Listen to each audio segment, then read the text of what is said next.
ஏழ்மை, பற்று, உழைப்பு, பெருந்தன்மை அப்படின்னு இத்தனை வார்த்தைகளும் சேர்த்து ஒரே மனிதனுக்கு சொல்லலாம்.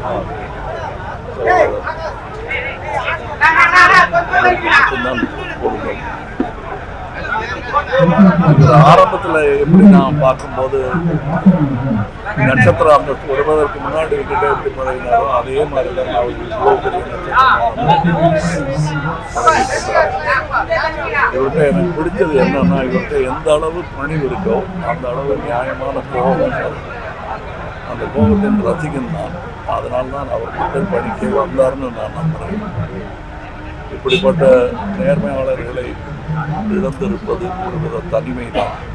என்ன மாதிரி ஆட்கள், பட் இந்த மாதிரி ஆட்கள் இவருடைய ரசிகர்கள் கூடாமல் இருந்து இன்னும் நிறைய பேர் உருவாகி இருப்பாங்கிற நம்பிக்கை நான் சொல்கிறேன். நல்ல நண்பருக்கு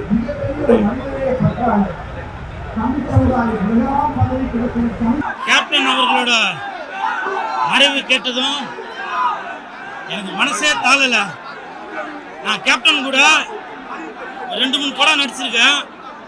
அதில் ஒரு பர்டிகுலராக ஒரு படம், அந்த படம் நடிக்கும்போது அந்த படத்தில் அந்த காட்சி முடிஞ்சதுக்கப்புறம் எனக்கு டிப்ஸு தர மாதிரி ஒரு சீன் ஒன்று வரும். அப்போ அந்த 100 ரூபாய் டிப்ஸு என்கிட்ட கொடுத்தாரு. நான் காட்சி முடிஞ்சதுக்கப்புறம் அந்த பணத்தை திருப்பி கொடுத்தேன்.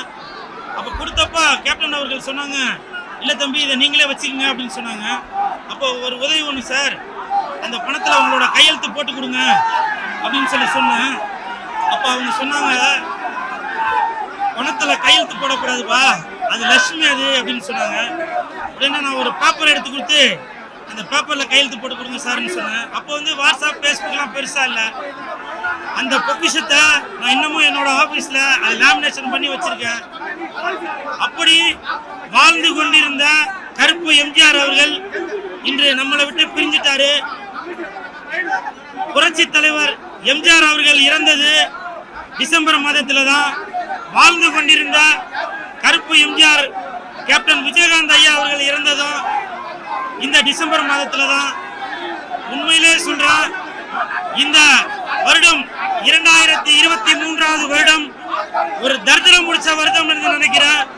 ஏன்னா இந்த வருடத்துல நிறைய நடிகர்கள் இறந்துட்டாங்க. கேப்டன் ஐயா அவர்கள் நடிகரையும் தாண்டி ஒரு அரசியல் தலைவரையும் தாண்டி அவர் ஒரு மனிதாபியம் உள்ள ஒரு மனிதர். அவர் ஒரு ஆண் அன்னை தெரசா அவர்கள். அவருடைய மறைவு எனது மனசை ரொம்ப பாதிச்சிருச்சு. நான் பிக் பாஸ் வந்ததுக்கு அப்புறம் இன்னைக்கு வந்து குலதெய்வம் கோயிலுக்கு போறதுக்காக தான் பிளான் இருந்துச்சு.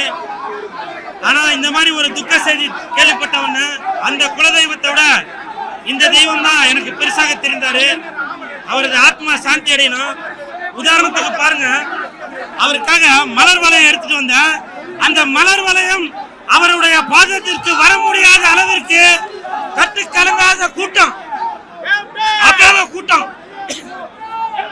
கேப்டன் சார், உங்களுடைய பாதத்திற்கு இந்த மலர் வளையம் வர முடியாவிட்டாலும் நீங்கள் செல்லும் வழியெல்லாம் இந்த மலர் வளையம் கண்டிப்பாக உங்களுடைய ஆத்மா சாந்தி அடையும்.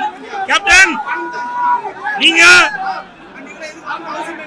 இன்று மறைந்து விட்டாலும் பலரது மனதில் நீங்க வாழ்ந்து கொண்டிருக்கிறீங்க. உங்களது ஆத்மா சாந்தி அடையணும். உங்களது குடும்பத்தாருக்கும் எனது ஆழ்ந்த இரங்கல். Captain, captain, captain, captain, captain, captain, captain Vijayakanth sir, இன்னைக்கு அவரோட இழப்பு அப்படிங்கிறது தமிழ் சினிமாவுக்கு மட்டும் இல்லை, ஒட்டுமொத்த தமிழகத்துக்குமே ஒரு பெரிய இழப்பு. ஏன்னா நமக்கு தெரியும், நம்ம வீட்டில் எல்லா வீட்லேயும் ஒரு அங்கமாக இருந்தவர் விஜயகாந்த் சார். அவரோட துணிச்சல், அவரோட தமிழ் மீதான பற்று, அவரோட உற்சாகம், அடுத்த தலைமுறையை அவர் நடத்தின விதம் எல்லாத்துலேயுமே கேப்டன் விஜயகாந்த் பற்றி தெரியும். இன்னைக்கு அவர் இழந்து வாழக்கூடிய அவரோட கழக உடன்பிறப்புகளுக்கும், சினிமா உலகினருக்கும், நண்பர்களுக்கும், குடும்பத்திற்கும் இந்த ஆனந்த என்ன தெரிவித்துள்ளது? சினிமான எல்லாருக்கும் சமமான சாப்பாடு கிடைப்பதற்காக நான் நிறைய கேள்விப்பட்டிருக்கேன். விஜயகாந்த் சாரை பற்றி, கேப்டனை பற்றி யார் பேசினாலும் அவர் மற்றவங்ககிட்ட எப்படி நடந்துக்குவார் அப்படிங்கிறத பற்றி பேசுவாங்க. குறிப்பாக வந்து சென்னையில் வர எல்லாரும் சந்திக்கிற பிரச்சனை இவங்களோட சாப்பாடு தான். அது நான் அனுபவிச்சது இல்லை. ஆனால் எல்லாரும் சொல்கிறது எல்லாமே விஜயகாந்த் சாரை மீட் பண்ண அத்தனை பேர் சொல்கிறது என்ன அப்படின்னா, அங்கே போனால் சாப்பாடு கன்ஃபார்ம், யார் வேணாலும் எப்போ வேணாலும் சாப்பாடு சொல்லுவாங்க. அது மட்டும் இல்லாமல் ஷூட்டிங் ஸ்பாட்லேயும் சரி, எல்லா இடத்துலையும் சரி, யாரும் பசியோடு இருக்கிறதான்னு சொல்லிக்கிட்டே இருப்பான்னு சொல்லுவாங்க. அப்பேற்பட்ட ஒரு மனிதரை அவர் இன்னும் சினிமாவோட சம்மந்தப்பட்ட நிறைய நாள் இருந்திருந்தேன். அப்போ நானும் வந்ததுக்கப்புறம் ரொம்ப மிஸ் பண்ணேன்.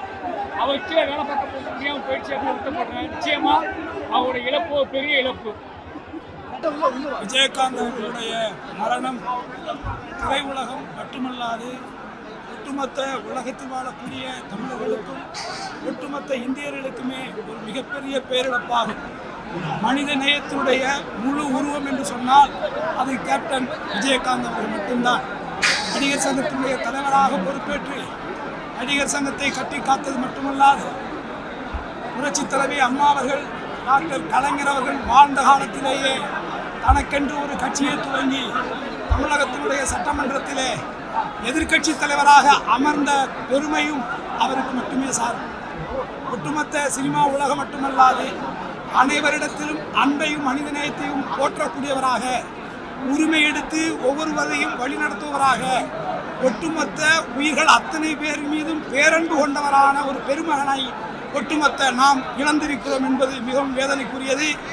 அப்பேற்பட்ட ஒரு மகானுடைய, இப்பேற்பட்ட ஒரு தலைவருடைய, எங்கள் நடிகர் சங்கத்தினுடைய தலைவருடைய இந்த இறுதி நிகழ்விலே கலந்து கொள்வதற்கு எங்களை போன்றவர்களுக்கே பாதுகாப்பு இல்லாத ஒரு நிலை நடந்து கொண்டிருக்கிறது.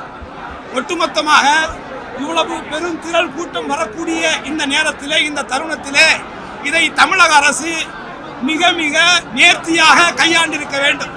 காவல்துறையினரிடத்தில் கடுமையாக சட்டங்களை வகுத்து பொதுமக்களுக்கு எந்த இடையூறும் இல்லாமல், வரக்கூடிய முக்கியஸ்தர்களுக்கும் எந்த இடையூறும் இல்லாமல் இதில் ஏன் வந்தோம் என்கின்ற நிலைக்கு தள்ளப்பட்டிருக்கிறது. மிகவும் வேதனை அளிக்கிறது. இப்பேற்பட்டவருடைய நிகழ்விலே இப்படி ஒரு அரசாங்கம் இதை கையாளுகிறது என்பது நிச்சயமாக வேதனை அளிக்கக்கூடியதாக இருக்கிறது. எங்களுடைய கோரிக்கை, நடிகர் சங்கத்தினுடைய துணைத் தலைவராக நான் மாநில அரசுக்கு வைக்கக்கூடிய கோரிக்கை, மாண்புமிகு கேப்டன் அவர்களை ராஜாஜி அரங்கத்திலே வைத்து பொதுமக்கள் அத்தனை பேரும் கண்டுகளித்து அவரிடத்திலே ஆசீர்வாதத்தை பெற்று அவருடைய ஆத்மா இறைவனை சாந்தி அடைய வேண்டுமெனக்கு வழி செய்ய வேண்டும் என்பதை நான் கோரிக்கையாக வைக்கிறேன். நன்றி.